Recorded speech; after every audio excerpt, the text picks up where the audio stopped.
مرحبا بكم في وجدة سي منير. شي كلمة بالمناسبة. نشكروا الدراري الرادي والدراري اللي نظموا هذا لو تورنوا ديال رمضان. بكل صراحه انا الصراحه نقولها بقلبي تاثرت بزاف، لان شفنا الوجوه اللي ما شفناهم السنين، وهذا الشيء زعما بحال شي عزه الصراحه.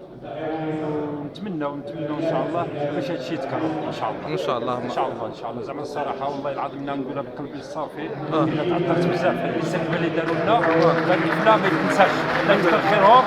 والله يرحم الجميع اللي ما كاين ما حضروش معنا، وربي يطول العمر للجميع ونعاودوا لها ان شاء الله بحول الله. صحابه اليوم راكم في التكريم، شي كلمه بالمناسبه بصحابه.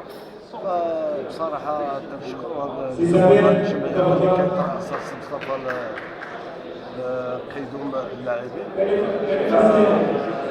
كنتمنى هو انه تكرر هذه المبادره هذه، لانه هذا ماشي تكريم هو غير رياضي، هو اجتماعي وثقافي وتواصلي. لأن بعض الإخوان اللي ما تشوفناش هذه 30 سنة فجات هذه المناسبة مع المنبر هذا، الإخوان تشكرهم بزاف، ونتمنى أنها تكرر وتكون هذه الجهة الشرقية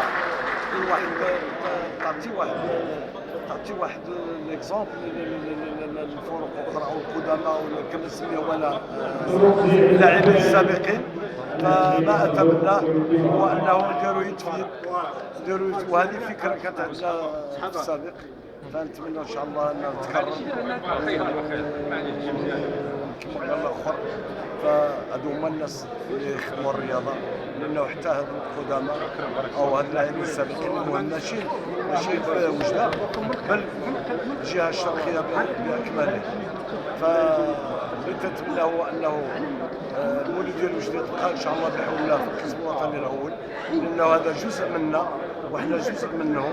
فالمولد ديال وجده اللي عندها تاريخ، فاخر مستجدات من طرف السيد رئيس الجامعه واخر في التنشيد ديال الملاعب ديال الركاده وديال السيديه اللي كان لقى سيبيوي واحد الكلمه في عملت مدينه بركان، اللي طلب من السيد رئيس الجامعه انه المولد ديال وجده ان شاء الله تبقى في القسم الوطني والتاريخ ديالها هو اللي غادي يخليها، واللي نتمنى انه الالتحام ديال جميع الوجهاء، انه هل مدينه وجده مشى السي مصطفى بن هاشمي الله يرحمه، هل ما كانش واحد 400 او 500 الف سنه ما كانش واحد بن هاشمي؟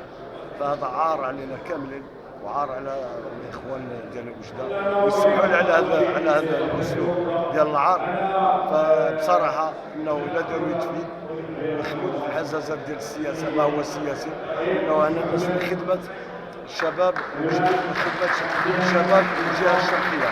ونتمنى انه فريق المولد يبقى في القسم الوطني الاول، والسيد الرئيس كما قلت ان شاء الله بحول الله غادي يبذل واحد المجهود كبير باش لا فريق المولد ديال وجده ولا المغرب فاسد، لانه الجهه الشرقيه ولا كنا فاسد تقريبا حتى هما الجهه ديالنا، اللي نتمنى انه ان شاء الله هذا الحلم هذا يتحقق.